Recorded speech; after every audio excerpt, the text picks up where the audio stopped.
There exists upon this blighted earth a city, nay, a living sepulchre, where neither the golden kiss of day nor the shroud of night ever truly falls. It languishes in perpetual twilight, that most accursed of hours, when the veil between worlds grows thin as a consumptive's breath. Here the very air is a broth of phantoms, and the canals that vein its festering flesh gurgle with secrets older than the stones that choke them. The island and the things that watch from the water. The city is built upon the bones of a swamp, its foundations sunk deep into the sucking mire. Its bridges do not rise for ships, but for darker purposes. What slithers from the canals after the last sickly glow fades cannot cross running water. But woe unto you if you find yourself stranded upon the isle when the faceless ones emerge. Should dusk trap you upon that accursed island, do not look upon the windows. The glass is not glass, but a membrane, a hungry pupil through which it perceives you. To meet its gaze is to extend an invitation. And when the knock comes, soft as a lover's fingertip upon your door, pray only that death arrives before the unwitnessing. Even in the wan daylight, you may feel its breath upon your neck. If your footsteps circle thrice around the same crumbling tenement, if the cobblestones seem to shift like the ribs of a buried leviathan, turn. Walk briskly, but never run. Fear is its wine, indifference its poison. The new districts and the hungry tenants' fools believe the old city center, with its well courtyards and whispering spirits, is the most perilous quarter. They are wrong.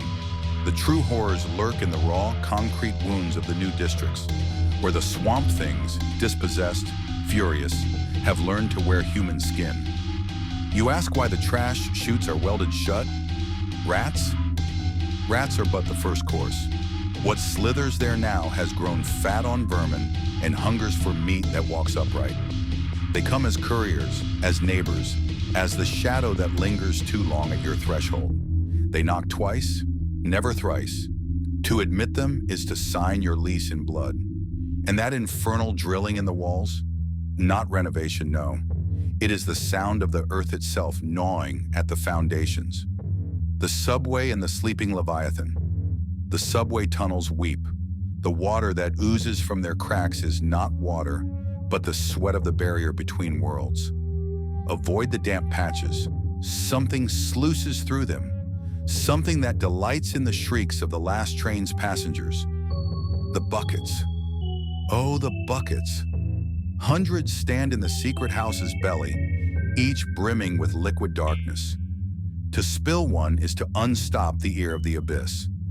And when the train halts in the tunnel, when the walls groan as if crushed in a fist, do not scream. The creature is passing. It is the only thing the shadows fear. The bay and the beast beneath the fog that coils through the streets is not mist, but the exhalation of the sleeper in the bay. Its dreams are the tides, its ribs the drowned spires of lost churches. They sing to it, those hired mourners of the city council, but one day their lullabies will fail. The empty houses and the green nets. Whole districts stand hollow, their windows like the sockets of a skull. No one remembers when the laughter ceased. The green nets that shroud them are no mere scaffolding. They are quarantine, lest the curse cling to your coattails and follow you home to rot your own hearth. The Burger King and the neutral ground. When the pink glow bleeds from the lampposts and the shadows detach themselves to stalk you, seek the neon sigil, Burger 24. Here, even the dog-headed men and coal-eyed witches must mind their manners. The patties sizzle on a griddle, blessed by something older than God. Ask the right questions, and the fry cook might slide you a vial of hot sauce that burns away visions. Or he might wink, revealing a third eyelid, and whisper, "The city isn't haunted. The city is the ghost, and we are the memories it cannot digest." Thus ends the chronicle. May your footsteps never echo where the pavement remembers your name. The city knows you now. It tastes your curiosity. Beware lest twilight finds you peering too long into its windows, or worse, lest the windows peer back. The shadows are ever hungry for new rules, new terrors, new residents. The city remembers its visitors. It courses through your veins now. in the spaces between heartbeats, in the static of unviewed screens. The next time we meet, perhaps there will be new rules in the fog. Perhaps the channels will rise up. In the meantime, avoid the windows, ignore the second knock, and never ever ask why Burger King has 13 dots on its crown.